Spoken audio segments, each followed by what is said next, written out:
सावन मास की कृष्ण पक्ष की एकादशी तिथि को कामिका एकादशी कहते हैं। हर महीने 2 एकादशी पड़ती हैं और साल में 24 या 26 एकादशी होती हैं और हर एकादशी की कथा अलग अलग है। हर एकादशी का महत्व भी अलग अलग है। तो सावन मास में पड़ने वाली कामिका एकादशी की कथा इस प्रकार से है। भगवान श्री कृष्ण जी से राजा युधिष्ठिर ने कहा, हे प्रभु, मैं आषाढ़ माह के शुक्ल पक्ष की देवशयनी एकादशी का विस्तार वर्णन सुन चुका हूँ। अब आप मुझे श्रावण माह के कृष्ण पक्ष की एकादशी की कथा सुनाने की कृपा करें। इस एकादशी का नाम क्या है, इसकी विधि क्या है, इसमें किस देवता का पूजन होता है, इसका उपवास करने से मनुष्य को किस फल की प्राप्ति होती है। भगवान श्री कृष्ण ने कहा, हे श्रेष्ठ, मैं श्रावण माह की पवित्र एकादशी की कथा सुनाता हूँ। ध्यान पूर्वक श्रवण करो। एक बार इस एकादशी की पावन कथा को भीष्म पितामह ने लोक हित के लिए नारद जी से कहा था। एक समय नारद जी ने कहा, हे पितामह, आज मेरी श्रावण के कृष्ण पक्ष की एकादशी की कथा सुनने की इच्छा है, अतः आप इस एकादशी की व्रत कथा विधान सहित सुनाइए। नारद जी की इच्छा को सुन पितामह भीष्म ने कहा, हे नारद जी, आपने बहुत ही सुंदर प्रस्ताव किया है। अब आप बहुत ध्यान पूर्वक इसे श्रवण कीजिए। श्रावण माह के कृष्ण पक्ष की एकादशी का नाम कामिका एकादशी है। इस एकादशी की कथा सुनने मात्र से ही वाजपेय यज्ञ की फल की प्राप्ति होती है। कामिका एकादशी के उपवास में शंख चक्र गदाधारी भगवान विष्णु का पूजन होता है। जो मनुष्य इस एकादशी को धूप दीप नैवेद्य आदि से भगवान विष्णु की पूजा करते हैं, उन्हें गंगा स्नान के फल से भी उत्तम फल की प्राप्ति होती है। सूर्य ग्रहण और चंद्र ग्रहण में केदार और कुरुक्षेत्र में स्नान करने से जिस पुण्य की प्राप्ति होती है, वह पुण्य कामिका एकादशी के दिन भगवान विष्णु की भक्तिपूर्वक पूजा करने से प्राप्त होती है। व्यतिपात में गंडकी नदी में स्नान करने से जो फल प्राप्त होता है, वह फल भगवान की पूजा करने से मिल जाता है। संसार में भगवान की पूजा का फल सबसे ज़्यादा है, अतः भक्ति पूर्वक भगवान की पूजा न बन सके तो श्रावण माह के कृष्ण पक्ष की कामिका एकादशी का उपवास करना चाहिए।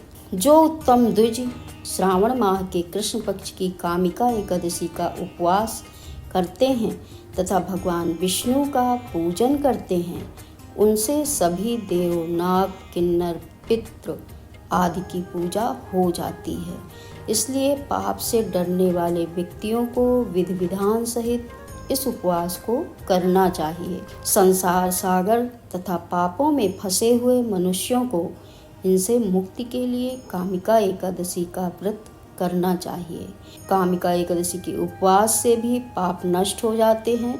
संसार में इससे अधिक पापों को नष्ट करने वाला कोई और उपाय नहीं। हे नारद जी, स्वयं भगवान ने अपने मुख से कहा है कि मनुष्यों को आध्यात्म विद्या से जो फल प्राप्त होता है, उससे अधिक फल कामिका एकादशी का व्रत करने से मिल जाता है। इस उपवास को करने से मनुष्य को न यमराज के दर्शन होते हैं और न ही नरक के कष्ट भोगने पड़ते हैं। वह स्वर्ग का अधिकारी बन जाता है। जो मनुष्य इस दिन तुलसी दल से भक्ति पूर्वक भगवान विष्णु का पूजन करते हैं, वे इस संसार सागर में रहते हुए भी इस प्रकार अलग रहते हैं, जिस प्रकार कमल पुष्प जल में रहता हुआ भी जल से अलग रहता है। इस प्रकार कामिका एकादशी के महत्व को भीष्म पितामह जी ने वर्णन किया और उसके बाद नारद जी को कथा सुनाई, जो कि कथा इस प्रकार से है। एक गांव में एक वीर क्षत्रिय रहता था। एक दिन किसी कारणवश उसकी ब्राह्मण से हाथापाई हो गई और ब्राह्मण की मृत्यु भी हो गई। अपने हाथों मारे गए ब्राह्मण की क्रिया उस क्षत्रिय ने करनी चाहिए, परंतु पंडितों ने उसे क्रिया में शामिल होने से मना कर दिया। ब्राह्मणों ने बताया कि तुम पर ब्रह्म हत्या का दोष है, पहले प्रायश्चित कर इस पाप से मुक्त हो। इस पर छत्री ने पूछा कि इस पाप से मुक्त होने के क्या उपाय हैं। तब ब्राह्मणों ने बताया कि श्रावण माह के कृष्ण पक्ष की एकादशी को भक्ति भाव से भगवान श्रीधर का व्रत एवं पूजन कर ब्राह्मणों को भोजन करा के दक्षिणा के साथ आशीर्वाद प्राप्त करने से इस पाप से मुक्ति मिलेगी। पंडितों के बताए हुए तरीके पर व्रत कराने वाली रात में भगवान श्री हरि ने छत्री को दर्शन देकर कहा, तुम्हें ब्रह्म हत्या के पाप से मुक्ति मिल गई है। इस व्रत को करने से ब्रह्म हत्या आदि के सभी पाप नष्ट हो जाते हैं। इहलोक में सुख भोग कर प्राणी अंत में विष्णु लोक को जाता है। इस कामिका एकादशी के महात्म्य के श्रवण और पठन से मनुष्य स्वर्ग लोक को प्राप्त होता है। जय श्री हरि, जय श्री हरि, जय जय श्री हरि।